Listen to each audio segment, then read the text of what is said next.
Bismillahirrahmanirrahim. Assalamu alaikum. Peace be always with you. Welcome to Global Light Path. I am Arshad Mahmood from Toronto, Canada. मुसलमानों पे हर तरह के अजाब की वजह उस कौम को जो जिनसी दरंदों को अपना इमाम समझे, मजहब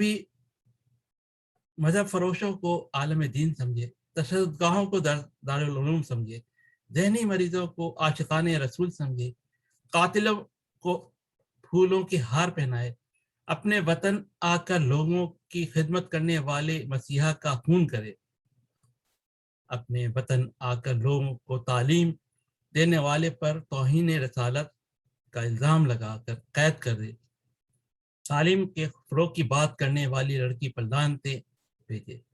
बिल्कुल इसी पस्ती और ज़िल्लत में होना चाहिए जहाँ आज है, और तरह तरह के अल्लाह के अज़ाब हम पर हैं। अब वक्त आ गया है कि हम कुरान समझ कर पढ़ें, इस पर अमल करें और इसका प्यारा पैगाम औरों तक पहुँचाएं ताकि ये अज़ाब हम पर से हटे। Return to the Quran before it gets too late. Thank you.